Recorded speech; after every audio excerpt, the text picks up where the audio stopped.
বক্তব্য রাখবেন পাথরঘাটা উপজেলা চরমনাইয়ের সহসভাপতি মোখলেসুর রহমান। আসসালামু আলাইকুম। আসন্ন উপজেলা পরিষদ নির্বাচনে দোয়াত কলম কর্তৃক আয়োজিত আজকের এই নির্বাচনী পথসভার সম্মানিত সভাপতি, সারা পাথরঘাটা থেকে আগত প্রাণপ্রিয় মেধাবী ভাইয়ের আমার, আজকের এই নির্বাচনী পথসভায় আমরা দু একটি কথা বলার জন্য আপনাদের মাঝে উপস্থিত হয়েছি। আপনারা জানেন 1996 সালে স্থানীয় ঐক্যজোট থেকে গোলাম সারোয়ার হিরু ভাই আমাদের দল থেকে নির্বাচিত হয়ে এমপি হয়েছিলেন। এরপরে 2001 সালের নির্বাচনে হিরু ভাই আওয়ামী লীগ থেকে মনোনীত হয়েছিলেন, কিন্তু উনি এমপি হতে পারে নাই। সেই নির্বাচনে নুরুল ইসলাম মনি সাহেব এমপি হয়েছিলেন। এরপরে 2008 নির্বাচনে মরহুম গোলাম সবর টুকু সাহেব আওয়ামী লীগ থেকে মনোনীত হয়েছিলেন, কিন্তু হিরু সাহেব সেই নির্বাচনে আওয়ামী লীগের মনোনয়ন প্রত্যাশী ছিলেন, কিন্তু সেই নির্বাচনে উনি মনোনয়ন না পাওয়ায় পাথরঘাটায় এসে উনি বিএনপির সমর্থন দিয়েছিলেন।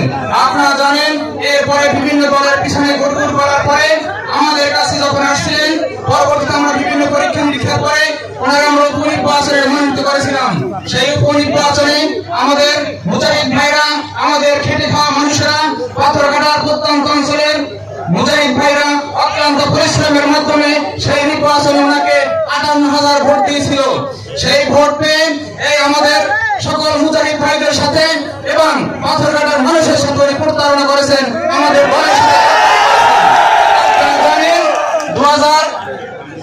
আপনারা জানেন 2001 নির্বাচনে যখন উনি আওয়ামী লীগ মনোনীত হয়েছিলেন, এরপরে আস্তে আস্তে ধীরে ধীরে উনি রাজনীতি থেকে দেউলিয়া হয়েছিলেন। পাথরঘাটা পৌরসভা নির্বাচনে আমি অল্পটি সংক্ষেপ করছি, পাথরঘাটা পৌরসভা নির্বাচনে উনি অংশগ্রহণ করেছিলেন। পৌর নির্বাচনে আমাদের মল্লিক মোহাম্মদ আইয়ুব সাহেব 2500 ভোট পেয়ে মেয়র হয়েছিলেন। আনোয়ার হোসেন এখন বর্তমান মেয়র, উনি পেয়েছিলেন 2200 ভোট, এবং শাহাবুদ্দিন সাকু সাহেব পেয়েছিলেন 1700 ভোট, এবং মুরাদ বাড়ি পেয়েছিলেন 800 ভোট, হিরু সাহেব পেয়েছিলেন মাত্র 700 ভোট। সেই নির্বাচনে ভরাডুবির পরেও এরপরে যখন আবার আমাদের কাছে আসছে, আমরা যখন উপনির্বাচনে তাকে মনোনয়ন দিলাম,